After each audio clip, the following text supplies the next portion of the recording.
Hello everyone, welcome to కథల సవ్వడి. ఈ వీడియోలో నేను ఒక అందమైన ముగ్గు వేస్తూ మీకు ఒక ఆసక్తికరమైన కథను షేర్ చేస్తున్నాను. జగదీశ్వరి రఘురామ గుడిలో హోమం చేస్తూ ఉంటారు. గుడిలో గంట కొట్టిన సౌండ్ వినినప్పుడు డిస్టర్బ్ అవుతూ ఉంటాడు రఘురాము. శ్యామల ఏమైంది అన్నయ్య అని రఘురాముని అడుగుతుంది. రఘురాము ఏమైందో తెలియడం లేదు అంటాడు. కామాక్షి హోమం మంటకి ఇబ్బంది పడుతున్నారేమో అంటుంది. శాలిని హోమం మంటకి కాదు, గుడిలో గంటకు డిస్టర్బ్ అవుతున్నారు అనుకుంటూ ఏదైనా సౌండ్ సడన్గా వినిపిస్తే మామయ్య గారు డిస్ట్రాక్ట్ అవుతున్నారన్నమాట అని అనుకుంటుంది. ఈ పాయింట్ని మనం వాడుకోవచ్చు అని అనుకుంటూ ఉంటుంది శాలిని. ఇక హోమం పూర్తయ్యాక పంతులు గారు జగదీశ్వరితో ముత్తైదువులకు వాయినం ఇచ్చి మీ మొక్కు పూర్తి చేసుకోండి అంటాడు. శ్యామల జగదీశ్వరిని ముత్తైదువులకు పసుపు రాస్తూ ఉండమని చెప్పి చీరలు తెచ్చేందుకు వెళ్ళబోతూ ఉంటుంది. చంద్రకళ ఆగండి పిన్ని గారు అంటూ మిమ్మల్ని శ్రమపడొద్దని చెప్పాను కదా, నేనే తీసుకొస్తాను అంటూ చంద్రకళ చీరల కోసం వెళ్తుంది. శాలిని జరగబోయే అపశకునానికి ఎలాగైనా నేను బాధ్యురాలిని చేయాలి అనుకున్నాను చంద్ర. చీరలు నువ్వే అక్కడ పెట్టొచ్చావు, ఇప్పుడు తీసుకురావడానికి నువ్వే వెళ్ళి నాకు మంచి ఛాన్స్ ఇచ్చావు చంద్ర, ఇక నీకు ఉంటుంది చూడు అని అనుకుంటూ ఉంటుంది. చంద్రకళ చీరలు తెచ్చి అమ్మవారి పాదాల ముందు ఉంచుతుంది. చీరల మీద శాలిని స్ప్రే చేసిన కెమికల్ వల్ల దీపం ఫైర్ మొత్తం చీరలకు అంటుకుంటుంది. అందరూ షాక్ అవుతారు. రఘురామ్ మంటలు మంటలు అని అరుస్తూ ఉంటాడు. విరాట్ రఘురామ్ దగ్గరకు వెళ్ళి ఏం లేదు నాన్న, నువ్వు కంగారు పడుకు అంటూ రఘురామ్ని పట్టుకుంటాడు. శ్యామల కామాక్షి చంద్రకళ కావాలనే అలా చేసిందని చంద్రకళని తిడుతూ ఉంటారు. విరాట్ అనుకోకుండా జరిగిన దానికి చంద్రని నిందించకండి అంటాడు. శ్యామల అనుకోకుండా జరిగితే దీపం వేడికి పైనున్న ఒక్క చీరకు మాత్రమే మంట అంటుకోవాలి కదా, అంతగా మంటలు ఎగిసిపడుతున్నాయి అంటే చీరలకు మంటలు అంటుకోవాలని నువ్వు ముందే ప్లాన్ చేసినట్టున్నావు అంటుంది. చంద్రకళ అలా నేను ప్లాన్ చేయాల్సిన అవసరం నాకేముంది అని అడుగుతుంది. కామాక్షి అన్నయ్య కోలుకోవడం నీకు ఇష్టం లేదు, అందుకే మొక్కు తీర్చుకోకూడదని నువ్వు ఇలా చేశావు అంటుంది. చంద్రకళ మీరు నన్ను అపార్థం చేసుకుంటున్నారు, పూజకు ఆటంకం రానివ్వనని నేను అత్తయ్య గారికి మాట ఇచ్చాను, అన్ని పనులు దగ్గరుండి చూసుకున్నాను, అలాంటిది మొక్కు తీర్చుకోకూడదని నేను ఎందుకు అనుకుంటాను అంటుంది. కామాక్షి నీ నాటకాలు ఎవరికి తెలియదు అంటుంది. శ్యామల గుడికొచ్చిన దగ్గర నుంచి మీకెందుకు శ్రమ అంటూ మమ్మల్ని చీరల దగ్గరికే రానివ్వలేదు, ఇందుకే అన్నమాట అంటూ ఎంత కుట్ర పన్నావే అంటుంది. శాలిని ఇంకా నయం, అత్తయ్య గారు నన్ను పూజకు దూరంగా ఉంచారు కాబట్టి సరిపోయింది, లేదంటే నింద నా మీదే వేసేవారు అంటుంది. శ్యామల అంత పని చేసేటటువంటి గనురాలే ఈ మహాతల్లి అంటుంది. రఘురాము ఏదో పొరపాటుగా జరిగితే చంద్రని ఎందుకు నిందిస్తారు అంటాడు. కామాక్షి పొరపాటు కాదన్నయ్య, ఈ చంద్ర గురించి నీకు తెలియదు, తను పైపైన చూపించే ప్రేమలు చూసి నువ్వు మోసపోతున్నావు అంటుంది. విరాట్ అత్తయ్య అంటూ కోపడుతూ ఉంటే శ్యామల నువ్వు మధ్యలో రాకు అంటుంది.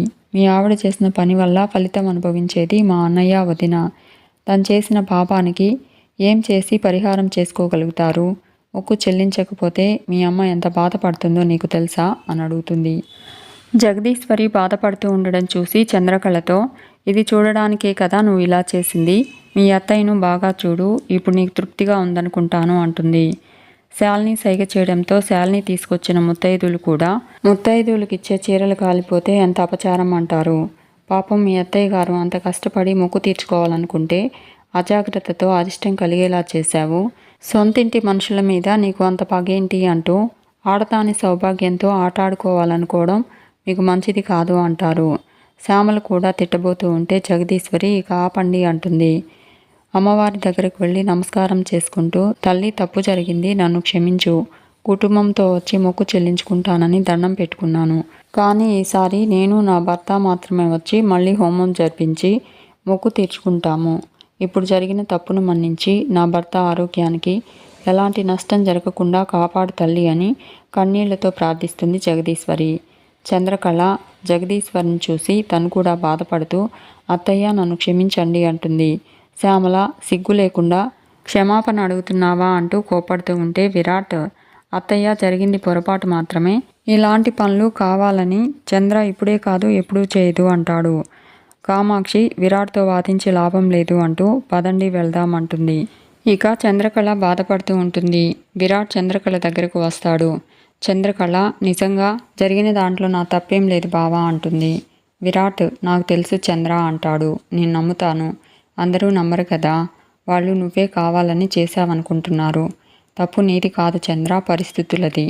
అందువల్లే నిన్నెవరూ అర్థం చేసుకోలేకపోతున్నారు అంటాడు విరాట్. చంద్రకళ అత్తయ్య కూడా నన్ను అపార్థం చేసుకుంటుందని భయంగా ఉంది బావా అంటుంది. విరాట్ మన చేతుల్లో ఏమీ లేదు కదా, ఆ పొరపాటు జరగకుండా ఉంటే బాగుండేది అంటాడు. చంద్రకళ నిజంగా నేనంత నిర్లక్ష్యంగా లేను బావా, అయినా మంటలు ఎలా అంటుకున్నాయో అర్థం కావడం లేదు అంటుంది. విరాట్ అలా జరగాలని ఉంది, జరిగింది, వదిలేయి చంద్ర అంటాడు. అమ్మవారు అంతా చూస్తూ ఉంటుంది, నీ తప్పు లేదని ఆ తల్లి అర్థం చేసుకుంటుంది అంటాడు. అప్పుడే శృతి విరాట్ చంద్రకళ దగ్గరకు వచ్చి మేము బయలుదేరుతున్నాం బావా, అత్తయ్య వాళ్ళు మీకోసం వెయిట్ చేస్తున్నారు అంటుంది. విరాట్ వస్తున్నాము అని చెప్పి చంద్రకళతో ఇంటికి బయలుదేరుతాడు. ఇక ఇంటి దగ్గర చంద్రకళ జరిగిన విషయం గుర్తు చేసుకుని బాధపడుతూ ఉంటుంది. శాలిని చంద్రకళ దగ్గరకు వచ్చి చీరలు కాలిపోవడం తను వేసిన పక్కా ప్లాన్ అంటుంది. ఎంతమంది నిన్ను నిందించినా అత్తయ్యకు ఏదో ఒక మూల నీ మీద సాఫ్ట్ కార్నర్ ఉంది, అది పోగొట్టడానికి ఇదంతా చేశాను అంటుంది. ఇప్పుడు ఆవిడ కూడా మామయ్య గారిని కొట్టింది నువ్వే అని నమ్ముతారు. నువ్వు ఒక స్టెప్ వెనక్కి వెళ్ళినట్టు, నేను ఒక స్టెప్ ముందుకు వెళ్ళినట్టు, ఇలా ఒక్కొక్క స్టెప్ ముందుకు వెళ్ళి త్వరలోనే నా టార్గెట్ రీచ్ అవుతాను అంటుంది శాలిని. చంద్రకళ ఇలాంటి వాటిని నువ్వు సక్సెస్ అనుకుని సంతోషపడితే అది నీ మూర్ఖత్వమే అంటుంది. అసలైన సక్సెస్ అయిన వాళ్ళను సంతోషంలో ఉంచడంలో ఉంటుందని నేను ప్రూవ్ చేస్తాను. ఈసారి నేను అజాగ్రత్తగా ఉన్నానేమో, ఇకపై ఉండను, నువ్వు కోరుకునే సక్సెస్ నీకు దక్కనివ్వను అని చెప్పి చంద్రకళ వెళ్ళిపోతుంది. ఇక చంద్రకళ బెడ్రూమ్లో డల్గా ఆలోచిస్తూ ఉంటుంది. విరాట్ చంద్రకళ దగ్గరకు వచ్చి చంద్రకళను చూసి భార్యామణి గారు చాలా దీర్ఘంగా ఆలోచిస్తున్నట్టున్నారు అంటాడు. ఇంకా గుడిలో జరిగిన దాని గురించి ఆలోచిస్తున్నావా, వదిలే చంద్ర అంటాడు. జరిగిన దాన్ని తలుచుకుని బాధపడుద్దని నువ్వే చెప్తుంటావు కదా, నువ్వే పాటించకపోతే ఎలా అని అడుగుతాడు. చంద్రకళ బాధ నాకు మాత్రమే కలిగుంటే ఎప్పుడో వదిలేసేదాని బావా అంటుంది. అత్తయ్యకు కూడా కలిగింది, అందుకే మనసులో నుంచి అంత త్వరగా పోవట్లేదు అంటూ నా పొరపాటో గ్రహపాటో తెలియడం లేదు కానీ నా వల్ల అపచారం జరిగి అత్తయ్య మొక్కు తీరకుండా పోయింది, నేను కాస్త జాగ్రత్తగా ఉండాల్సింది బావా అంటుంది. విరాట్ అసలు చీరలకు మంటలు అంటుకోవడం ఇప్పటికీ మిస్టరీగానే అనిపిస్తుంది చంద్ర అంటాడు. ఆ శాలిని ఏదైనా చేసిందంటావా అని అడుగుతాడు. చంద్రకళ లేదు బావా అంటుంది. గుడిలో ఏ పనిలోనూ శాలిని ఇన్వాల్వ్ అవ్వలేదు కాబట్టి అవకాశమే లేదు అంటూ శాలిని చేసిందని నాకు తెలుసు బావా, కానీ ఆధారం లేదు. ఇప్పుడు నీకు చెప్తే గొడవ చేస్తావు, దానివల్ల ఒరిగేదేమీ లేదు, అందుకే నీకు చెప్పట్లేదు అని అనుకుంటుంది చంద్రకళ. విరాట్ సర్లే అయింది ఏదో అయింది అంటాడు. ఎంతసేపు ఇలాగే మూడీగా ఉంటావు అంటూ చంద్రకళను చూస్తూ ఈ చందమామకి చిరునవ్వే అందం అంటాడు. చంద్రకళ చిరునవ్వు నవ్వడంతో ఇప్పుడు చూడు ఎంత బాగున్నావో అంటాడు. చంద్రకళ నిజంగా బాగున్నానా అని అడుగుతుంది. విరాట్ బాగుండడమే కాదు ముద్దొస్తున్నావు అంటూ చంద్రకళకి ముద్దు పెట్టబోతూ ఉంటాడు. అప్పుడే రఘురామ్ డోర్ ఓపెన్ చేసి చంద్రకళ విరాట్లను చూసి సారీ అంటూ నా రూమ్ అనుకుని పొరపాటున మీ రూమ్కి వచ్చేసాను, మిమ్మల్ని డిస్టర్బ్ చేసినట్టున్నాను అంటాడు.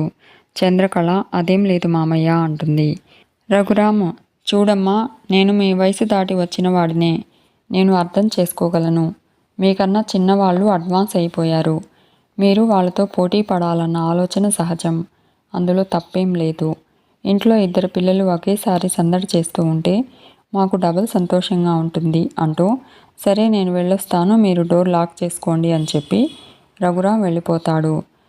చంద్రకళ విరాట్తో పాపం మామయ్య బెదిరిపోయారు అంటూ ఏంటి ఏదో తేడాగా చూస్తున్నావు అని అడుగుతుంది. అంటే పొద్దున గుళ్ళో పంతులు గారు సంతాన ప్రాప్తిరస్తు అని దీవించారు, ఇప్పుడు నాన్న కూడా ఇంకో మనవడు కావాలని కోరుకుంటున్నారు, ఆయన ఆశీర్వాదం ఈయన కోరిక తీర్చేలా చేద్దామని అంటాడు. చంద్రకళ సీరియస్గా చూడడంతో ఒప్పుకోవచ్చు కదా అని అడుగుతాడు. చంద్రకళ ఆ పప్పులేం ఉడకవు, వచ్చి పడుకో అని చెప్పి తను వెళ్ళి పడుకుంటుంది. విరాట్ మొత్తానికి అమ్మాయి గారి మూడు మారిపోయింది, ఈ పూటకు ఆ సంతోషంతో సరిపెట్టుకుంటాను అని అనుకుంటూ తను కూడా వెళ్ళి పడుకుంటాడు విరాట్.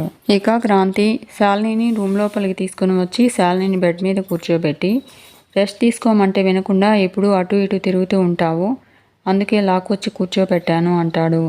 శాలిని రూమ్లోనే ఉంటే బోర్ కొడుతుంది క్రాంతి, ఎంతసేపని నాలుగు గోడల మధ్య ఉంటాను చెప్పు అంటుంది. క్రాంతి నీ సిచ్యుయేషన్ నేను అర్థం చేసుకోగలను శాలిని, ఈ మూమెంట్స్ని నువ్వు మనస్ఫూర్తిగా ఎంజాయ్ చేయలేకపోతున్నావు అంటాడు. ప్రశాంతంగా బయటకు వెళ్ళే పరిస్థితి లేదు. ఇంట్లో గొడవలు లేకపోయి ఉంటే మనమిద్దరం ఎంత సంతోషంగా ఉండేవాళ్ళమో కదా అంటాడు. ఏదైనా హిల్ స్టేషన్కి వెళ్ళి హ్యాపీగా రిఫ్రెష్ అయ్యేవాళ్ళం అంటాడు. శాలిని కడుపుతో ఉన్న నన్ను కొండలు గుట్టలు ఎక్కించేవాడివా అని అడుగుతుంది. క్రాంతి కడుపుతో ఉన్నానన్న కాన్షియస్నెస్ నీకుందా అసలు అని అడుగుతాడు.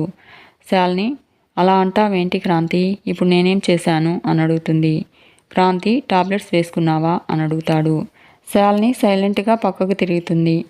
ఇక శాలిని డాక్టర్కి ఫోన్ చేసి నేను పూజ చేయించడానికి గుడికి వెళ్ళాను. అక్కడ గంట మోగినప్పుడల్లా ఆ సౌండ్కి మామయ్య గారు డిస్ట్రాక్ట్ అయ్యారు అని చెప్తుంది. డాక్టర్ పెద్ద సౌండ్స్ని అతను ఇప్పుడు తట్టుకోలేడు. అలా కంటిన్యూగా జరిగితే బ్రెయిన్ మీద స్ట్రెస్ పెరిగి మెమరీ పూర్తిగా లాస్ అవుతుంది అంటాడు.